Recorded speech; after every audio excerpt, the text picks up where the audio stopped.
Indian penal கோட்ல நாங்கள் பிரிவு பிரிவாக ஒப்பிட்டு பார்த்து உறுதியாக சொல்கிறேன், 90 முதல் 95% பழைய பிரிவுகள், பழைய வாசகங்கள், பழைய சொற்கள், பழைய சொற்றொடர்கள் அப்படியே புதிய சட்டத்தில் காப்பி அடித்து ஒட்டியிருக்கிறார்கள். கிரிமினல் ப்ரொசீஜர் கோடை பொறுத்தவரையில் 95% காப்பி அடித்து ஒட்டியிருக்கிறார்கள். இந்தியன் எவிடன்ஸ் ஆக்ட்ல 99% காப்பி அடித்து ஒட்டியிருக்கிறார். இதை நான் பல மாதங்களாக சொல்லி வருகிறேன். அரசு மறுக்கிறதை ஒழிய, அதுவும் மறுப்பலாக மறுக்கிறார்களே ஒழிய விவாதத்துக்கு தயாராக இல்லை. நியாயமாக ஒரு பட்டிமன்றம் நடத்தணும், அரசின் சார்பிலே வழக்கறிஞர்கள் வரணும், இந்தியா கூட்டணியின் சார்பிலே இந்த பக்கம் வழக்கறிஞர்கள் இருக்கணும். அங்க ஸ்கிரீன்ல பழைய பிரிவு, புதிய பிரிவு, மொத்தம் எத்தனை பிரிவுகள் என்று ஒரு பிரிவாக ஒப்பிட்டு பார்க்கணும். இந்தியன் பீனல் கோட்ல 513 பிரிவுகள் இருக்கின்றன, 26 அத்தியாயங்கள் இருக்கின்றன. 26 அத்தியாயங்கள்ல அவர்கள் செய்தது, அவர்களுடைய கூற்றுப்படி 24 பிரிவுகளை நீக்கி இருக்கிறார்கள், 22 பிரிவுகளை சேர்த்திருக்கிறார்கள். ஆக 513 பிரிவுகள் இல்லை, 24 + 22 46 பிரிவுகளிலே கை வைத்திருக்கிறார்கள். என்றால் எதற்காக 450 பிரிவுகளை மாற்றணும்? அதே மாதிரி கிரிமினல் ப்ரொசீஜர் கோட்ல 95%, இந்தியன் எவிடன்ஸ் ஆக்ட்ல 99% அப்படியே காப்பி அடித்து ஓட்டியிருக்கிறார். கேட்டா பிரிட்டிஷ் காலனி சட்டத்தை நாங்கள் தூக்கி எறிகிறோம். என்ன பிரிட்டிஷ் காலனி சட்டத்தை தூக்கி எறிஞ்சிருக்கீங்க?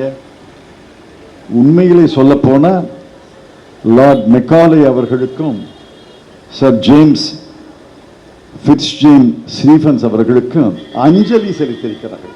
இது பாஸ்தமஸ் ட்ரிபியூட். அவர்கள் எழுதிய ஆங்கிலத்தை எங்களால மாற்ற முடியவில்லை, அதை விட சிறந்த ஆங்கிலத்தை எழுத முடியவில்லை என்று ஒப்புதல் வாக்குமூலம். 90 முதல் 99% காப்பி அடித்து ஒட்டியிருக்கிறார்கள். என்றால் என்ன காலனி ஆதிக்கத்தை நீங்கள் எதிர்க்கிறீர்கள்? உங்களுடைய இயலாமையை, கையாளகத்தன தன்மையை, அவர்கள் எழுதியதை விட சிறந்த வாசகங்களை எங்களால் எழுத முடியவில்லை என்பதை ஒப்புதல் தந்திருக்கிறார்கள். ஆக இந்த சட்டத்தில் திருத்தங்கள் செய்யணும், நான் செய்ய வேண்டாம்னு சொல்லலை. இப்போ கிரிமினல் ப்ரொசீஜர் கோட, பழைய கிரிமினல் ப்ரொசீஜர் கோடு 1903 நினைக்கிறேன், 1963 நம்ம மாற்றுறோம். அந்த மாதிரி எழுதியிருந்தா பரவாயில்ல, காப்பி அடித்து ஒட்டியதுக்கு எதற்காக சட்டம்? என்ன பண்ணியிருக்கணும்? நீங்கள் புதிதாக ஒரு பிரிவை சேர்க்க வேணும்னா அதை திருத்தமாக சேர்த்திருக்கலாம், அமெண்ட்மெண்ட். ஒரு பிரிவை நீக்க வேண்டும் என்றால் அதை டெலீட் பண்ணியிருக்கலாம், அவ்வளோதானே செஞ்சிருக்கணும். அதற்காக அனைத்து சட்டங்களிலேயும் அனைத்து பிரிவுகளையும் எதை மாற்றியிருக்கிறார்கள்? எண்களை மாற்றியிருக்கிறார்கள், செக்ஷன் நம்பரை மாற்றியிருக்கிறாங்க. இப்போ லட்சக்கணக்கான வழக்கறிஞர்கள், ஆயிரக்கணக்கான நீதிபதிகள், பல லட்சம் காவல்துறை அதிகாரிகள் மீண்டும் படிக்கணும். இப்போ 302 என்றால் கொலை என்று சின்ன பிள்ளைக்கு கூட தெரியும், நேற்று தேர்ந்த கான்ஸ்டபிளுக்கு கூட தெரியும். இப்போ அதனுடைய பிரிவை தேடணும்னா 101க்கு போகணும். ஏன் 201 101 103? எதுக்கு 302 மாத்துறீங்க? 302 மாற்றி 2-3-0-2-2-0-3 மாத்துறதுல என்ன லாபம் இருக்கு உங்களுக்கு? இது குழப்பத்தை தான் விதைக்கும். பல நீதிமன்றங்களில் அந்த பெரிய குழப்பம் இருக்கும். ஆக முதல் செய்தி. இரண்டாவது செய்தி, ஒரு சட்டத்தை, புதிய சட்டத்தை நிறைவேற்ற வேண்டும் என்றால் அதற்காக லா கமிஷன் ஒரு அமைப்பு இருக்கு. எதற்காக லா கமிஷன்? ஓய்வு பெற்ற நீதிபதிகள், மூத்த சட்ட வல்லுநர்கள், சட்ட பேராசிரியர்கள், பார்ட் டைமாக மூத்த வழக்கறிஞர்கள், இவையெல்லாம் சேர்த்து தானே லா கமிஷன், சட்ட கமிஷன். அந்த கமிஷனுக்கு நிரந்தர வழக்கறிஞர்கள் பணியாளர்கள் இருக்காங்க, நிரந்தர லீகல் ஸ்டாஃப் இருக்கு. அப்பப்ப அவர்கள் தேவையான வழக்கறிஞர்களை உதவி கேட்பார்கள். நாடு முழுவதும் சுற்றுப்பயணம் செய்வார்கள். Bar council, bar association, advocates அசோசியேஷனை கலந்து ஆலோசிப்பாங்க. பிறகு லா கமிஷன் அறிக்கை தரும். அந்த அறிக்கை நாடாளுமன்றத்தில் தாக்கல் செய்யப்படும். அந்த லா கமிஷனுக்கு இந்த 3 சட்டத்தையும் தந்து இதை நாங்கள் திருத்தணும்னு விரும்புகிறோம், இந்தந்த யோசனைகள் எங்களுக்கு இருக்கு, எப்படி திருத்தலாம்னு லா கமிஷனை கேட்டிருக்கணுமா இல்லையா? லா கமிஷன் அவர்கள் வழக்கப்படி 6 மாதம் 9 மாதம் எடுத்துக்கொண்டு அனைத்து சட்டங்களையும் முழு நேரமாக படித்து பிறகு அறிக்கை தந்து அதை உள்துறை அமைச்சகம் அதை ஆராய்ந்து நாடாளுமன்றத்திலே வரைவு சட்டத்தை தாக்கல் செய்து நாடாளுமன்றத்திலே விவாதம் நடந்து நிலைக்குழுவிலே விவாதம் நடந்து சட்டத்தை நிறைவேற்றுவதானே சரி. எதற்காக லா கமிஷனை புறக்கணிக்கின்றீங்க? Law commission has been bypassed. ஏன்? அதுக்கு என்ன காரணம்? காரணம் சொல்லணும் இல்லை. யாரோ 5-6 பேரை பார்ட் டைம் உறுப்பினர்களாக சேர்த்து, அவங்க பார்ட் டைம் முழு நேரம் அல்ல, பார்ட் டைம் பகுதி நேர உறுப்பினர்களாக ஒரு குழு அமைத்து அந்த பகுதி நேர குழுவு ஒரு தயாரித்து இந்த அறிக்கையை தரல. எங்களுக்கு வரைவு சட்டம் தான் வந்திருக்கு. இந்த வரைவு சட்டத்துக்கு பின்னாடி இருந்த அறிக்கை வரல. வரைவு சட்டம் வந்துச்சு. அந்த வரைவு சட்டத்தை நாடாளுமன்றத்திலே அறிமுகம் செய்தார்கள். நிலைக்குழுவுக்கு போனுச்சு. நிலைக்குழுக்கு தலைவர் உத்தரப்பிரதேசத்தினுடைய முன்னாள் காவல்துறை தலைவர். அவர் காவல்துறை தலைவராக இருந்தே இந்த சட்டத்தினுடைய நிலைக்குழுக்கு தலைவராக இருப்பது தவறு. உத்தரப்பிரதேசத்தில் என்ன சட்டம் ஒழுங்கு இருக்கு? அவர் என்ன காவல்துறை தலைவராக இருந்தார்? நல்ல மனுஷன், அது விடுங்க. அவரு அரசு சொன்னதை அப்படியே ஏற்றுக்கொண்டார். ஆக லா கமிஷனுக்கு இதை ரெஃபரன்ஸ் செய்யாதது, லா கமிஷனுடைய ஆலோசனையை கேட்காது மிகப்பெரிய தவறு. சரி, சட்டத்தில் சீர்திருத்தம் பண்றீங்க. இப்போ உலகம் முழுவதும் மரண தண்டனை என்பது ஒழிக்கப்பட்டிருக்கிறது. Death penalty has been abolished. மரண தண்டனை தேவையில்லை, ஆயுள் முழுவதும் தண்டனை அப்படின்னு அதற்கு பதிலாக ஒரு தண்டனையை உருவாக்கி இருக்கிறார்கள். மரண தண்டனை தொடர்ந்து இருக்கு. மரண தண்டனை இருக்கு என்பது மட்டுமல்ல, சாலிட்டரி கன்ஃபைன்மெண்ட் என்று ஒரு புதிய பிரிவை சேர்த்திருக்கிறார்கள். சாலிட்டரி கன்ஃபைன்மெண்ட் என்பது அரசியல் சாசனத்தில் unusual and cruel punishment. Solitary confinement உலகத்தில் எந்த நாட்டிலையும் கிடையாது. ஆனால் இப்போ சாலிட்டரி கன்ஃபைன்மெண்ட் ஒரு தண்டனையை சேர்த்திருக்காங்க. அப்புறம் 2 வாசகம், life sentence, life sentence for the reminder of the life. ரெண்டுக்கு என்ன வேறுபாடு எங்களுக்கு தெரியல. கேட்டோம், sentence for life, sentence for reminder of the life, ரெண்டுக்கும் வேறுபாடு இருக்கா? ஒன்றுதானா? ரெண்டும் ஒன்றுதான் என்றால் ஏன் 2 சொற்றொடர்களை பயன்படுத்துறீங்க? ரெண்டும் வேறுபட்டதல்ல என்றால் எந்த குற்றத்துக்கு சென்டென்ஸ் ஃபார் லைஃப், எந்த குற்றத்துக்கு sentence for reminder of life என்று தெளிவுபடுத்த வேண்டுமான அதுக்கு பதில் கிடையாது. ஆக நான் மறுப்பு குறிப்பு எழுதியிருக்கிறேன். திரு NR இளங்கோ அவர்களை கலந்து அந்த மறுப்பு குறிப்பை எழுதியிருக்கிறேன். NR இளங்கோ அவர்கள் அந்த மறுப்பு குறிப்பை அவர் எழுதியிருக்கிறார், வில்சன் எழுதியிருக்கிறார், டெரக் ஓபரைன் எழுதியிருக்கிறார், தயாநிதி மாறன் எழுதியிருக்கிறார், பலர் எழுதியிருக்கிறோம். அந்த எந்த மறுப்பு குறிப்பை நாடாளுமன்றத்தில் உள்துறை அமைச்சர் விளக்கி பேசியிருக்கிறார்? எந்த மறுப்பை ஏற்றுக்கொள்ள முடியாது, அதற்கான இந்த காரணங்களை சொல்கிறேன்னு சொல்லலையே. நாடாளுமன்றத்தில் 2023 டிசம்பர் மாதம் 19, 20 மக்களவையில், டிசம்பர் மாதம் 21ஆம் தேதி மாநிலங்களவையில் விவாதம் நடந்ததாக குறிப்பு இருக்கு. ஒரு எதிர்க்கட்சி உறுப்பினர் கூட கிடையாது. 146 பேரை வெளியேற்றிவிட்டு எதிர்க்கட்சிகள் புறக்கணித்த நாடாளுமன்ற அவைகளில் ஆளுங்கட்சி மட்டுமே பேசி, ஆளுங்கட்சி மட்டுமே வாக்களித்து இந்த 3 சட்டங்களை நிறைவேற்றி இருக்கிறார்கள் என்றால் இது காலனி ஆதிக்கத்தை விட மோசமான ஆதிக்கம், மோசமான அரசு என்று நான் குற்றம் சாட்ட விரும்புகிறேன். அப்புறம் பல கோளாறுகள் இருக்கு, அதையெல்லாம் சுட்டி காட்டி இருக்கிறோம். பிரிவாக சொல்றதா ரொம்ப நேரம் ஆகும், தேவையில்லை. நல்ல வேளையாக மறுப்பு குறிப்புகள் அந்த நாடாளுமன்ற நிலைக்குழுவின் அறிக்கையில் அனுபந்தமாக இணைத்திருக்கிறார்கள். அந்த அறிக்கையை படிச்சு பாருங்க. அது சாஃப்ட் காப்பியும் இருக்கு, ஹார்ட் காப்பியும் இருக்கு. அந்த அறிக்கையை படிச்சு பாருங்க. அந்த அறிக்கையில் இருக்கிற மறுப்பு குறிப்புகளையும் படிச்சு பாருங்க. படிச்சு பார்த்துட்டு அதை தமிழ் படுத்தி கொண்டு நீங்கள் சொல்ல வேண்டும் என்று கேட்டுக்கொள்கிறேன். இறுதியாக ஒரு கருத்து, நான் நீண்ட நாட்களாக ஒரு கருத்தை சொல்லி வருகிறேன். நீதிமன்றத்தில் ஒருத்தரை கைது செய்து நீதிபதி முன்னால் கொண்டு வந்தா, இப்ப இருக்கிற வழக்கம் மனுதாரருடைய வழக்கறிஞர் எதற்கு எனக்கு இடைக்கால ஜாமீன் அல்லது ஜாமீன் தர வேண்டும் என்று மனு போட வேண்டும். அதானே இன்னைக்கு முறை. petitioner should apply for freedom, liberty, bail. இதுவே தவறு என்பது என்னுடைய அபிப்பிராயம். மனுதாரர் மனு போட வேண்டிய அவசியமே கிடையாது. ஏன்னா பிறக்கும் போதே சுதந்திர நாட்டில் பிறக்கும் போதே சுதந்திரத்தோடு பிறக்கிறான். ப்ராசிக்யூட்டர் மனு போடணும், எதற்கு இவருக்கு விடுதலை தரக்கூடாது என்று அவர் மனு போடணும்.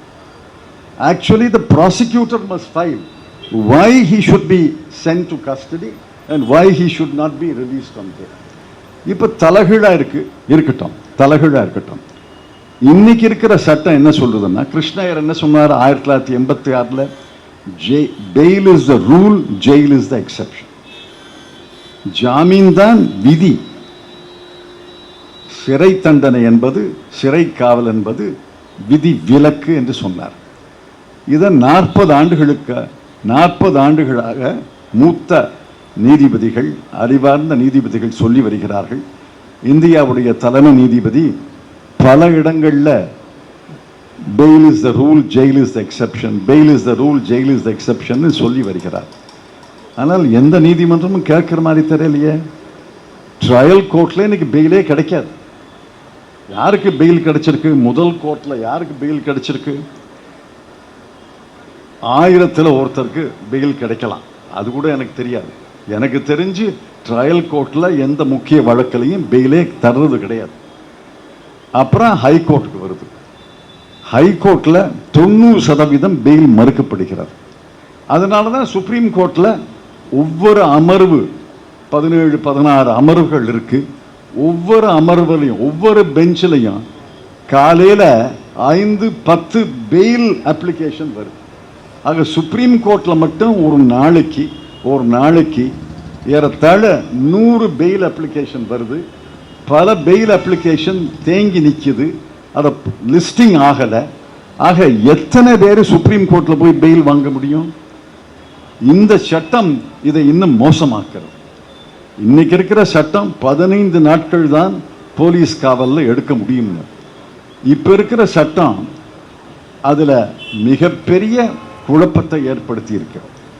15 நாட்கள் சிறை விசாரணை கைதியாக காவல் சிறை போலீஸ் காவலில் எடுக்கலாம்.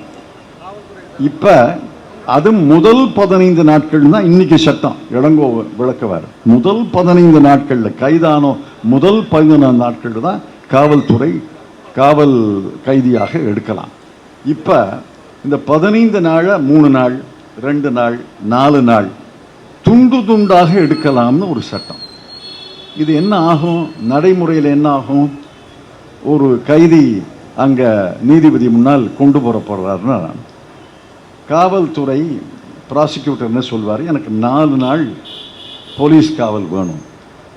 4 நாள் போலீஸ் காவல் வேணும்னு கேட்கும்போது மீண்டும் நான் வந்து 3 நாள் 4 நாள் போலீஸ் காவல் கேட்பேன் அப்படின்னு சொல்ற 4 நாள் காவல் கேட்கிறார். 4 நாள் காவலுக்கு பிறகு நீதிபதி என்ன செய்வாரு? மீண்டும் 1 வாரம் கழிச்சு 4 நாள் காவல் கேட்பாங்கன்னா அந்த இடைப்பட்ட 1 வாரத்துல ஜாமீனா தருவாரு.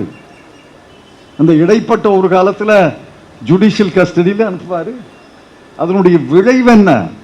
துண்டு துண்டாக போலீஸ் காவலை கேட்க முடியும் என்றால், அதுவும் 15 நாட்களை துண்டு துண்டாக 60 முதல் 90 நாட்களுக்குள்ளே கேட்க முடியும் என்றால், இடைப்பட்ட காலங்களிலே கண்டிப்பாக நீதிபதிகள் 199 நீதிபதிகள் சிறை காவலுக்கு அனுப்புவாங்க. அதனுடைய விளைவு என்ன? 69 நாட்கள் 90 நாட்களுக்கு பெயிலே கிடைக்காது. யாருக்கும் ஜாமீனே கிடைக்காது. எவ்வளவு சின்ன குற்றம் செய்திருந்தாலும், எவ்வளவு பெரிய குற்றம் செய்திருந்தாலும் ஜாமீனே கிடைக்காது. இது என்ன சட்டம்? இது சுதந்திர நாட்டில் இந்த சட்டம் அரசியல் சாசனத்துக்கு முரணானது என்று சொல்கிறோம். அது அரசியல் சாசன வழக்குகளை போடுவார்கள், அதில் தீர்ப்பு வரும். இந்த இடைப்பட்ட காலத்தில் என்ன ஆகும் நான் சொல்றேன், முடிச்சுக்கிறேன். குறுகிய காலத்திலே மிகப்பெரிய குழப்பம் ஏற்படும். ஒவ்வொரு நீதிமன்றத்திலையும், ஒவ்வொரு மாநிலத்திலையும், ஒவ்வொரு ஹைகோர்ட்லையும் பல வியாக்கியானங்கள் வரும்.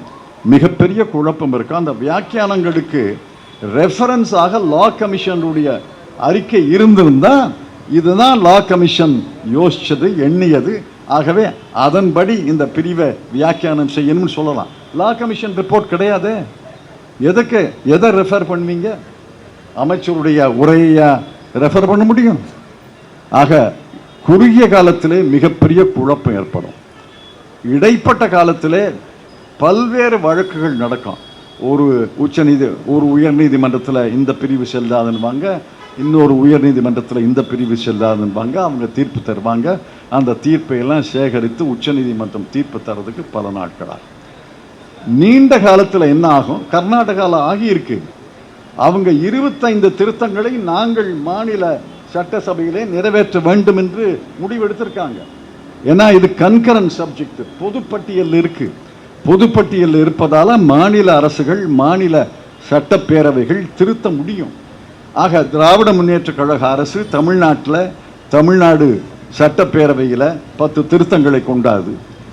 அதே நேரத்தில் அங்கே மத்திய பிரதேசத்தில் இருக்கிற பாரதிய ஜனதா கட்சி அரசு ஒரு 5 திருத்தங்களை கொண்டாடுது. எந்த திருத்தங்களை அவர்கள் ஏற்றுக்கொள்வார்கள், எந்த திருத்தங்களை மறுப்பார்கள்? ஒரு கண்ணில் வெண்ணெய் வச்சு ஒரு கண்ணில் சுண்ணாம்பை வச்சு இது தமிழ்நாடு சட்டசபை நிறைவேற்றிய திருத்தம் அரசியல் சாசனத்தின் 254 பிரிவு படி நான் மறுக்கிறேன்னா மறுத்ததான். இன்னொரு மாநிலத்தினுடைய சட்ட திருத்த ஏற்றுக்கொண்டா நீங்க இந்தியன் பீனல் கோட பாருங்க, கிரிமினல் ப்ரொசீஜர் கோட் பாருங்க, மாநில திருத்தங்கள் அடங்கியதுதான் இன்னைக்கு சட்டம். ஆக மாநிலங்கள் திருத்த முடியும். மாநிலங்கள் அனைத்து திருத்தங்களையும் கொண்டு வர முடியும். இப்ப நம்ம எல்லாம் முடிவெடுத்து முதலமைச்சரிடம் சொல்லி, சட்ட அமைச்சரிடம் சொல்லி இந்த திருத்தங்களை எல்லாம் தமிழ்நாடு சட்டப்பேரவையில் நிறைவேற்ற வேண்டும் என்று ஒரு முடிவெடுத்து அந்த திருத்தங்கள் நிறைவேற்றப்பட்டால் அரசு ஒப்புதல் தருமா தராதா? ஒப்புதல் தர வேண்டும். ஒப்புதல் தருவார்களா என்ற நம்பிக்கை எனக்கு இல்லை. ஒப்புதல் தர மறுப்பார்கள். ஆக மிகப்பெரிய குழப்பம் ஏற்படும், மிகப்பெரிய சோதனை ஏற்படும். இந்த கிரிமினல் சட்டமே, கிரிமினல் சட்டத்தினுடைய பரிபாலனமே, அட்மினிஸ்ட்ரேஷன் ஆஃப் கிரிமினல் ஜஸ்டிஸ் மிகப்பெரிய குழப்பத்தில் ஆளும். ஆகவே இந்த சட்டங்களை நிறுத்தி வைக்க வேண்டும். இதை மீண்டும் லா கமிஷனுக்கு அனுப்பி மறுபரிசீலனை செய்ய வேண்டும் என்பதுதான் நம்முடைய கோரிக்கை. இந்த சட்டங்களை நிறுத்தி வைக்க வேண்டும் என்று உங்களை எல்லாம் நான் அன்போடு கேட்டு நன்றி தெரிவித்து விடைபெற்றுக் கொள்கிறேன். வணக்கம்.